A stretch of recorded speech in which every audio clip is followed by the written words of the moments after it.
What's up, Fanbase family?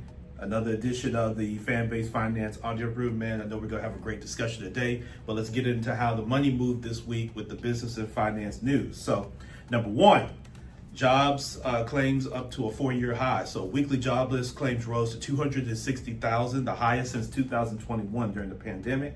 Another sign that hiring has cooled. This follows the government's big benchmark revising, showing 911,000 fewer jobs were created in the year through March than first reported. 911,000, damn. The reason this matters is hiring pipelines are slowing, so expect longer job searches and tighter budgets. The small business angle to this is you may see a better candidate pool, right, with more candidates coming into the marketplace, but be selective, of course, on compensation.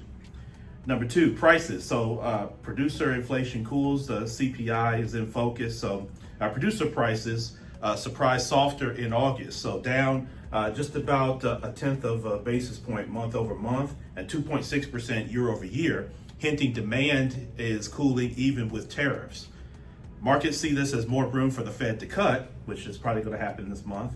The consumer price index was expected to be a 0.2% increase. It was actually 0.4% increase. So it just beat the expectations. So that just came out actually just this morning. And seasonally adjusted, it rose 2.9% over the last 12 months. So very interesting there on pricing. Number three, Main Street check-in. So small business optimism ticks up. So the NFIB Small Business Optimism Index improved again in August. Owners are still citing hiring quality as the top headache, but overall sentiment nudged higher. This matters because a better mood can lead to just improvements in that sentiment over time, but it helps credit decisions and inventory planning as well. Number four, housing and mortgages. So rates drift lower. So 30-year mortgage rates are hovering around 6.5%. Based on Freddie Mac the other day, extending a late summer slide that's waking up refinance interest. Affordability is still tight, but a quarter point drop can save real money over 30 years. If you were quoted in July, you might want to get requoted now because rates have dropped some. But again, there's better ways to do all of that. Number five, at the pump. So gas prices are steady-ish, right? So the AAA national average for regular gasoline is $3.19 per gallon, basically flat not year over year, but week over week, still well below the 2022 highs.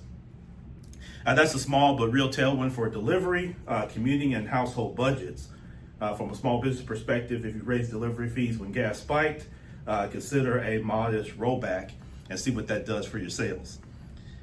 Number six, rents, a little relief for renters. So the national median rent dropped 0.2% in August to $1,400, now 0.9% lower than a year ago, although vacancies are up. Seasonal declines typically continue into the fall. So really the money move now is if you're month to month, ask for a rent concession or some other concessions for that additional benefit to the landlord. Number seven, corporate signals you can use. So the Apple's iPhone event took place this week. You had the unveiling of iPhone 17 and the ultra-thin iPhone Air hit this week. Analysts like the design but question Apple's AI pacing and the stock wobbled. So this is important because expect accessory and device promos heading into the holidays, and service bundles may be a real value. Kroger raised its outlook this week. So shoppers are trading down and sticking with essentials. Kroger lifted sales guidance on strong value demand. This matters because groceries are still fighting on price, which is good for your shopping basket, but mixed for their margins. And number eight, labor watch. So the UAW strike at GE Aerospace. So a UAW strike at GE Aerospace facilities near Cincinnati entered the second week. Both sides say they're still really far apart. Any prolonged stoppage can ripple into regional suppliers and specialized manufacturing schedules. So keep that on your radar screen. So just a quick wrap up, hiring is slowing but not collapsing. Tighten your cash flow plans now if you're a business owner. Producer inflation cooled, which is good for margin relief later this year potentially. Mortgage rates are easing, gas is steady, rents are softening. So those are sort of three wins for household budgets, and then Apple and Kroger offer clues on holiday demand and grocery pricing. So hopefully this helped, man. Let's get back to the conversation. Fanbase Finance.